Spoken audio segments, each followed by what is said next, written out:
Okay, knee brace system we've already talked about. One thing that is unique about this picture, this setup right here is kind of the crown jewel of the timber frame industry. It's something hammer truss, hammer beam truss, hammer truss. Yep. And it's a little bit ironic because there is stronger systems to use, but this one has the appeal. This one has a lot of appeal. In an engineering article I'd read, the very boiled down takeaway, the nutshell from the article, was that with these hammer beam trusses, get that knee brace as low as you possibly can. Because what happens is the load comes down through these knee braces and it creates that blowout up at the top. And that's holding the roof. It's kind of the same thing as we talked about with that scissor truss and that tension load. If that post would give out with, say you had a 40-foot span, you know, if there's enough tension there that it's going to try to blow that post out, and then she all comes down. And it's that tension factor again. So is that why you lap the tops over and pinned it like that? Well, this here, at the ridge? Part of it is, this has no ridge, there's just a small truss on the other side behind there. And part of the decision to do that was, you know, this was so tight, it didn't make sense to have a ridge. And it's just a way of connecting it. And it is a good connection that then locks in both halves. was that building all timber frame or just? Just the entry, yeah. Because it did have knee braces out under the Oh, right here? eaves. Oh, Yeah. that's just And these decorative. just, they more gingerbread help. They hold the barge up also. Okay, and here's what I call a load to footprint system. And in reality, the knee braces are doing all the work here. And this is with this is what they call post and beam construction. That just simply means it's connected with metal plates rather than mortise and tenon. And in this one here, you'll notice these straps go up real high and the bolts are offset. And I kind of wondered about that the whole time we were going through there. Exactly. And they just base their calculations off of a 6x8 footprint.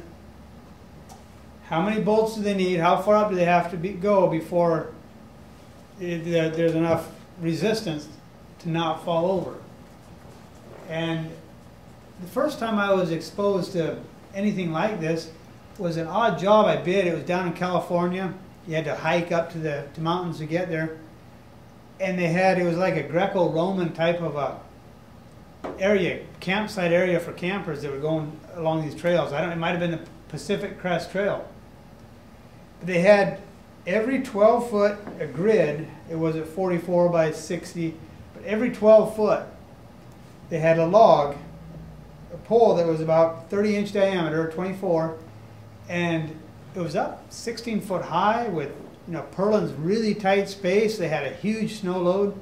It was way up in the mountains, and I couldn't figure it out at first. I was like, well, what's holding this guy up? Well, what they had was metal rebar that was epoxied into the concrete and epoxied into the bottom of this log, just all the way around, about 8 inches on center.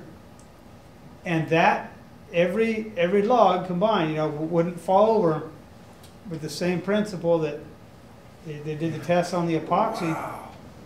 And if it can't fall over, you know, if it can't break the bond there, it won't fall over. Wow, that's impressive. Mm-hmm.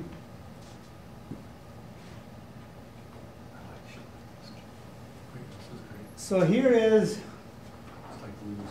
through tenon. We can see it here. That gave me, there's 3 staggered pegs. And this is basically, there's 2 beams to help pick up the load. Yeah. And then you see the knee braces there in the truss. They create that truss. You can't, them top and bottom members cannot move one on the other. And so as soon as that happens, the only thing you have to do to make this solid is get a good connection here and a good connection there. And the posts can't flex, and this here is quite the opposite of the old bottoms with the knee braces way up. This is a 10 by 12. 12's going the other way, and about 5 foot long. That guy's more of an oak tree than a vine maple.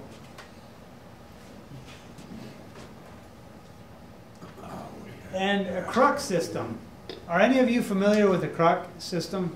It's an old term. It's kind of the origin of... Dave might be.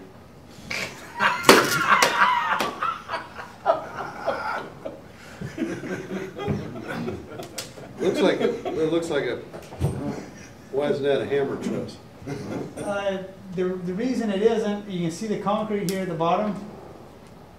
The reason it's not a hammer truss is the load simply comes down, and there's a knife plate in the bottom, so that thrust gets put to there's some big concrete columns, and it goes to the concrete columns, and I avoid the tension that takes place here. Okay. Right. And that's basically a crux system. Is what they used to do. They took trees, bent trees, and leaned them together. It's basically like an A-frame. You've seen the A-frame with the Sure. where they butt out in the concrete. Yep. Yep. Same principle.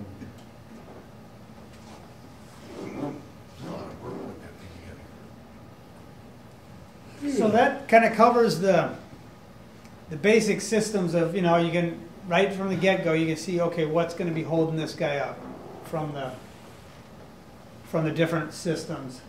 Now, I don't have pictures on this one. This is the only slide I've got for this section here. I don't have pictures, but I will get pictures on the special page. So when we send the link, you'll be able to look at it. I'll get you pictures of spiral grain, pitch cracks and wind stress, and knots in the wrong places, which, I don't know, how much have you guys gone over that? Do they go through that quite extensively? Nobody really does. You better have some savvy when it comes to that, I think. Yeah. Well, I'll start with the knots in the wrong places. Yes. Well, yeah, it gets started when they, if they scale a log in the water, they start looking at those types of defects. Right. I used to do that, so they, the scalers would explain to me what shake rot was and what shake is and all of that. So I guess that's where that leads if you have those kind of defects. Yeah, it does. And the ones to watch out for are the knots to watch out for are ones that are situated, that are really big and are situated right on the bottom of a beam. If they're on the top of the beam, they still have compression value. And that's one detail you've seen as the dovetail. With the timber framing, they actually take a dovetail out of the top of the beam, and that's cutting the beam. I mean, down 2.5 inches or whatever you're cutting. But their rationale was that they got the dovetail real tight, Right. so the compression value returned. And one thing that I've also done is to actually cut my dovetails with just a little bit loose in one spot, and then drive wedges. So you really tighten it up, and then if the wood shrinks, the wedge swells, and you kind of cover yourself for what might happen in the future. And the other kind of knots are on the side of the beam, what's called a spider knot. They're kind of like a horn, they look like, and they really detract from the strength also. But knots in the center and knots on the top edge are the center is the neutral axis, neither tension nor compression, so it doesn't matter there. I mean, that's why you see the big holes for pipes and whatnot there. And then on the top, the compression values return. Pitch cracks and wind stress